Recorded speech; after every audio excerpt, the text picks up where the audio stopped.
आज हम सुनेंगे तुलसी माता की वो कथा जो हमें सच्ची भक्ति और विश्वास की शक्ति सिखाती है।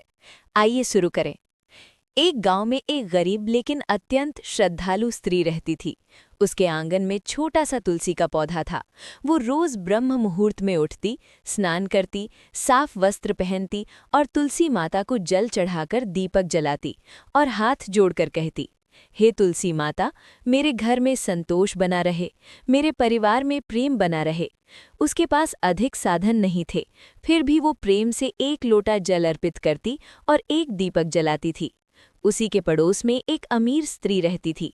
घर में धन, गहने, नौकर चाकर सब कुछ था, पर मन की शांति नहीं थी। वो अक्सर उस गरीब स्त्री को देखती और मन ही मन सोचती, ये रोज एक पौधे के सामने क्या करती रहती है। एक दिन उसने उस गरीब औरत से पूछा, तू रोज इस पौधे की पूजा क्यों करती है? इससे तुझे कुछ मिलता है क्या? गरीब स्त्री ने मुस्कुराकर कहा, ये कोई साधारण पौधा नहीं, ये तुलसी माता है। इनकी पूजा से भगवान प्रसन्न होते हैं, घर में सुख शांति आती है और कष्ट दूर होते हैं।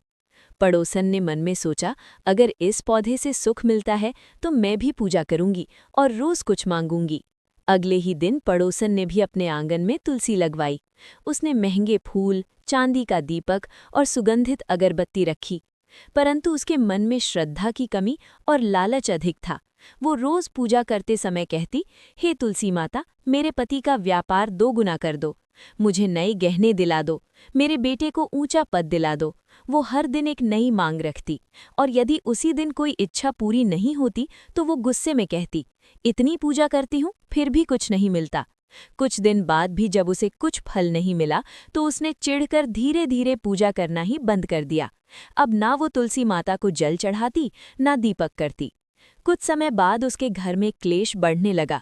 पति का व्यापार घट गया और घर में छोटी छोटी बातों पर झगड़े होने लगे।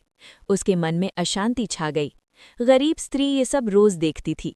एक दिन उसने उस अमीर स्त्री से प्रेम से कहा, पूजा कभी लेन देन नहीं होती। तुलसी माता भक्ति और विश्वास से प्रसन्न होती हैं। जब मन निर्मल होगा तब फल अपने आप मिलेगा। तुम सच्चे मन से भक्ति करके तो देखो, तुम्हारे सारे कष्ट धीरे धीरे मिट जाएंगे।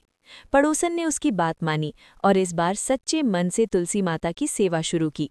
अब वो मांग कम और धन्यवाद अधिक करती। हे माता, जो दिया वही पर्याप्त है, बस घर में शांति बनी रहे। धीरे धीरे उसके घर की स्थिति सुधरने लगी, व्यापार भी संभल गया और घर में प्रेम बढ़ गया। तुलसी माता की पूजा श्रद्धा और निस्वार्थ भाव से करनी चाहिए। लालच और अधीरता से किया गया व्रत फल नहीं देता। हे तुलसी माता, जैसे आपने सच्ची श्रद्धा रखने वालों का कल्याण किया, वैसे ही हमारे घर में भी सुख शांति बनाए रखें। हमें लोभ से दूर रखकर भक्ति का मार्ग दिखाना। बोलिए तुलसी मैया की जय।